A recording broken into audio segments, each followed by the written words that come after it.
Their intentions were fair, but their execution was flawed.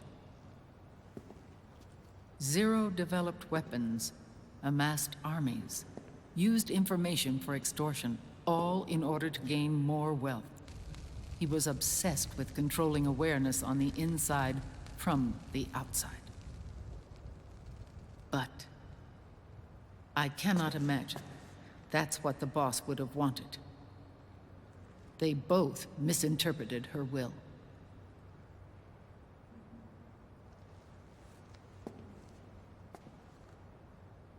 And their absolute reverence for her drove them apart.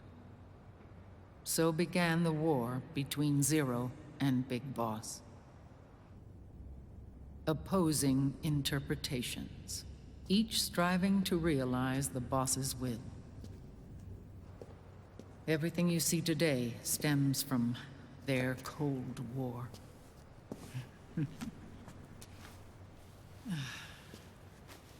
Differences in race, in religion, in ideology. This war they've caused is no different from any other human error in history. It all started with a tiny fork in the path and grew into a great rift.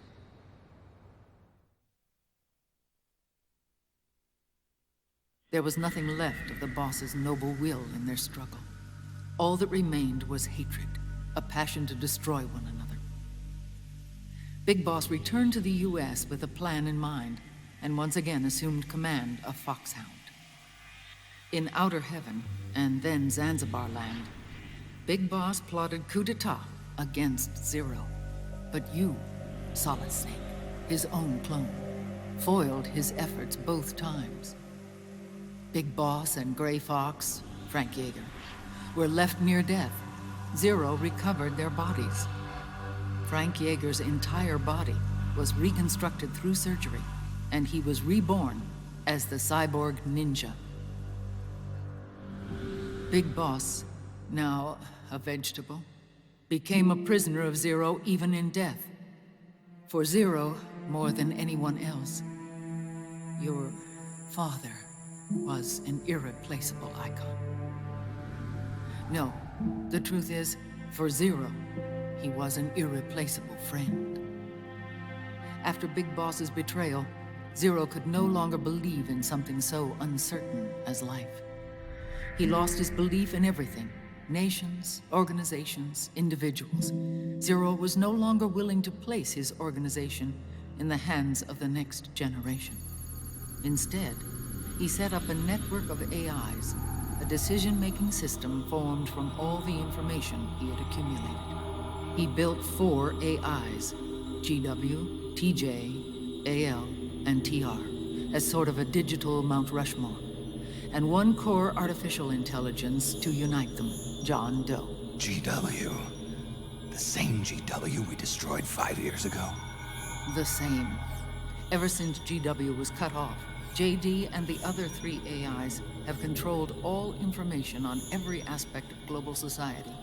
Economics, politics, law, morals, and culture. The war economy is no exception. In the shadow of the system and its complete control over the world, Big Boss isn't allowed to live or die. He's trapped for eternity in a brain-dead prison. To bind himself to his friend, to ensure his rule over the world, Zero transformed Big Boss into an icon, neither living nor dead. Sounds almost like a religion. Naturally, Ocelot and I planned to free him from Zero's prison. We enlisted Naomi Hunter, an authority in the field of nanomachine research, into our organization. And we used Frank Yeager to kill Dr. Clark. Ocelot tortured the DARPA chief, Donald Anderson, also known as Sigint, to death, and made it look like an accident. The Shadow Moses incident. With Paramedic and Sigint dead, Zero was the only one left. But we too paid a price. I lost Ocelot. Ocelot wasn't fighting for the Pentagon or the Russians, and certainly not for Zero. He was fighting for Big Boss. He idolized him.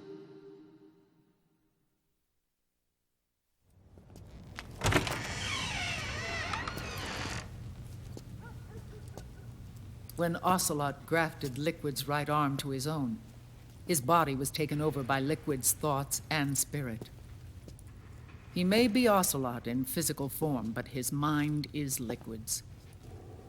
I was the last one.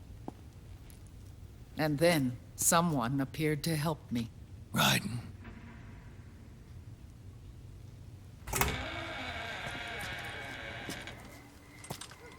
It was when I met him that I finally discovered the location of Big Boss. It was in the data he obtained from GW. Together, he and I retrieved Big Boss. But Big Boss was still asleep, as Zero had left him. Why did Zero keep him alive?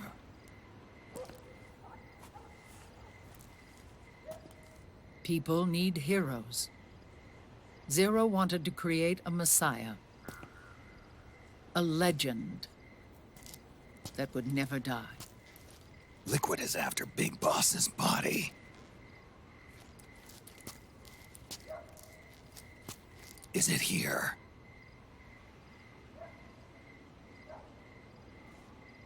I'll take you to meet him.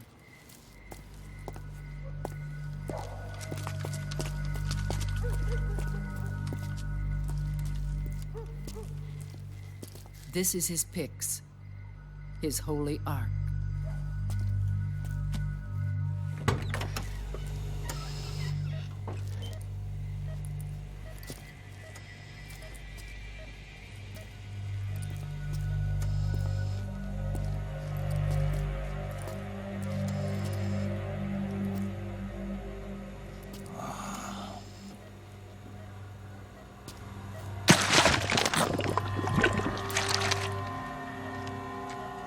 His body is alive, but his consciousness is locked away by nanomachines.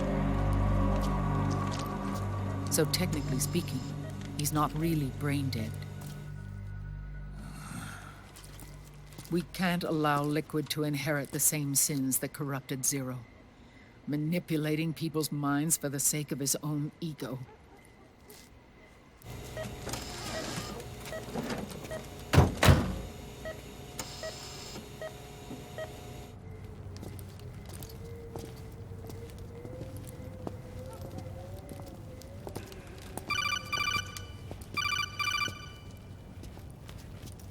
Otacon. Snake, it's Naomi. What happened? She's gone. She's not in the Nomad anymore. When? Less than an hour ago. She disappeared right after she and Sonny got back from Dr. Madnar's place. Why weren't you watching her? I didn't have my glasses on. Naomi said it herself. The experiment can't succeed without her. You think she went back to Liquid? What about Raiden? Good news on that front. We managed to get our hands on a dialysis machine and set up an ICU. We just started him on dialysis and treatment for his wounds. Will he live? Yeah, no worries there. Sonny's taken over for Naomi. But his treatment's probably gonna take 48 hours. Until then, Raiden can't move. Hey, you! Come here!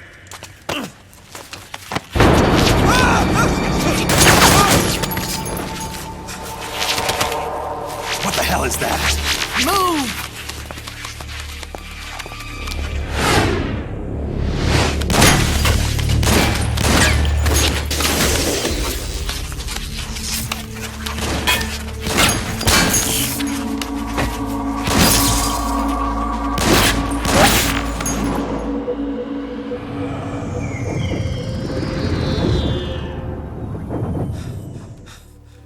Scarabs. Unmanned scouts. They've found us. We're moving out. Snake, the PMCs are converging on your location. Damn it! They're sending in Gecko! They'll be on you in less than 5 minutes! Are they ready? Yes, ma'am. We'll escape through the canal route using the real van. Get it ready. Hurry. Yes, ma'am. Snake, over here. We've got decoy vans set to draw some of our pursuers away.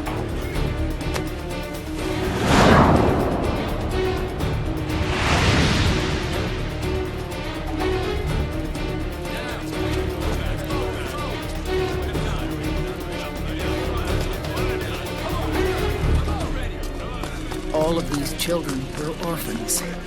They work in arms factories. And when they grow up, they want to join a PMC. They seek revenge on other companies, PMCs that killed their parents, and use their earnings to support their younger siblings. There are countless child soldiers like these in the PMCs. Nowadays, anyone with a computer can get combat training. The FPS games that these children love are distributed for free by these companies. Of course, it's all just virtual training. It's so easy for them to get absorbed by these war games. And before they know it, they're in the PMCs holding real guns. These kids end up fighting in proxy wars that have nothing to do with their own lives. They think it's cool to fight like this. They think that combat is life. They don't need a reason to fight. After all, for them, it's only a game. Zero is the cause of all this. Defeating Liquid won't change things. Unless we stop the Patriot system, the cycle will go unbroken.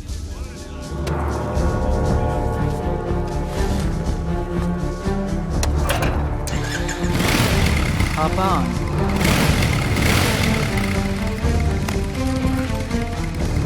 Hold on to me.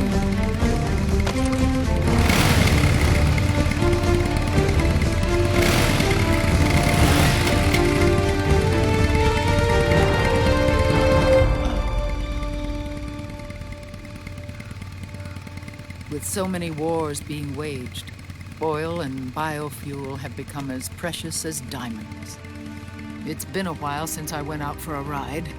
Are you sure about this? I only get off my bike when I fall in love. Or fall dead. Big Mama. Call me Eva.